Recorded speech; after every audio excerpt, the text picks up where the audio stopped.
Plus -4 -2 को गुना करेंगे minus minus plus 4 दूनी 8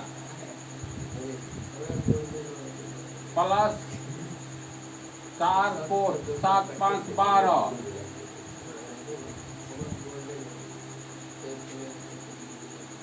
1/2 50 प्लस प्लस प्लस 50 8 58 प्लस 12 दुका 48 दोनों को जोड़ेंगे तो 8 8 16 5 4 9 1 10 होगा ना बटा 2 बराबर 53 यानी 53 वर्ग मात्रक मात्रक में जो सेंटीमीटर मीटर किलोमीटर। तो इस तरह हम लोग का एरिया ABD का निकला। एरिया ABD बराबर निकला 53 वर्ग मात्रक।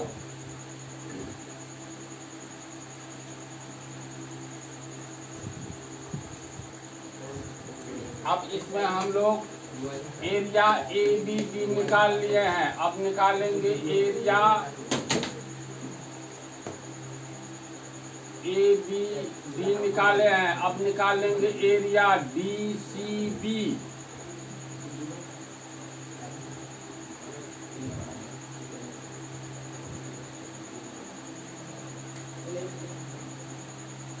फार्मूला पहले लिखेंगे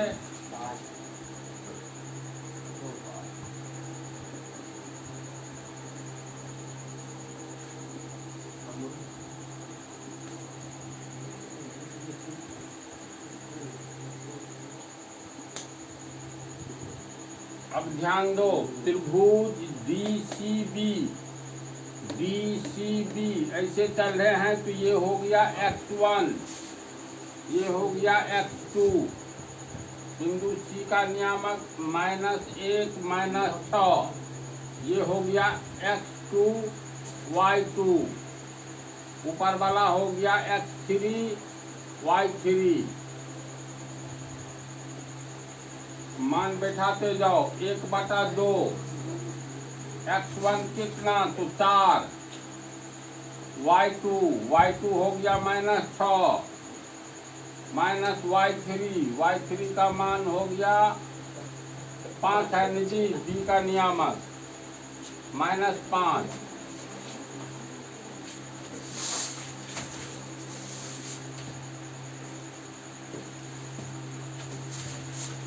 y3 -5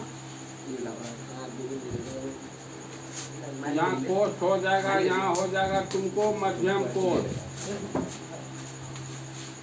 y2 -6 y2 -6 फिर माइनस अब y3 का मान हो गया -5 तो -5 प्लस x2 का -1 y3 का -5 y1 ये y1 है x1 y1 का 5 प्लस x3 -4 y1 5 y2 -6 छोटी कोष्ठ यहाँ मध्यम कोष्ठ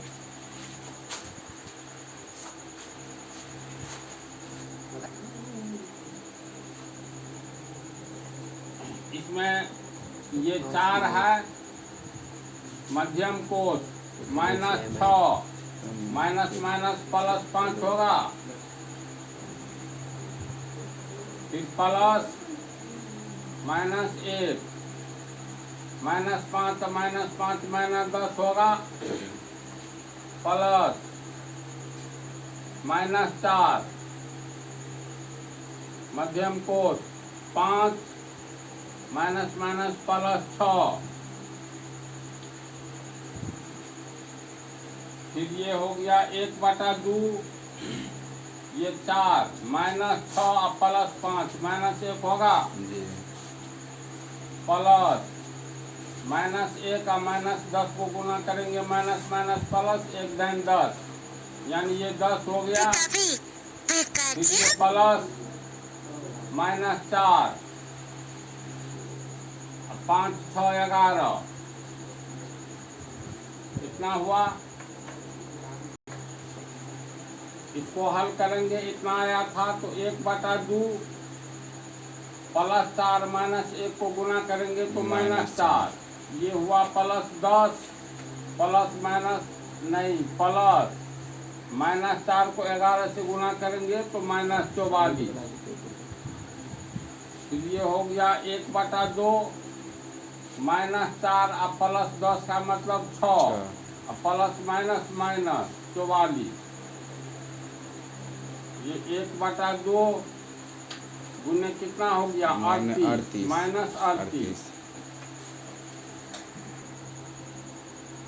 तो यहाँ पर गुना ये काटेंगे इसको तो ये -19 होगा, यानी एरिया DCB कितना निकला, एरिया DCB बराबर, देखो माइनस चिन्ह ये बतलाता है जो क्षेत्रफल कभी माइनस में नहीं होता है।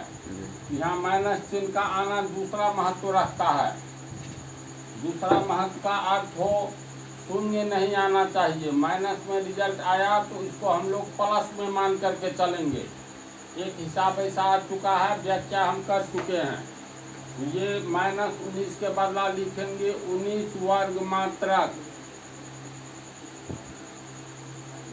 अब इसमें दोनों का रिजल्ट दे दो, ABD, इसका हुआ 53 वर्ग मात्रक, इसका हुआ 19 वर्ग मात्रक। तो 53 और 19 कितना हो गया 72, यानी 72 वर्ग मात्रक इस चतुर्भुज का क्षेत्रफल होगा। तो इस टाइप का हिसाब आवे तो चतुर्भुज को 2 भाग में बांट दो, 2 त्रिभुज बना, इसके बाद दोनों को जोड़ दो, चतुर्भुज का क्षेत्रफल निकल जाएगा। तो समझ गया इसको। अब अगले पार्ट में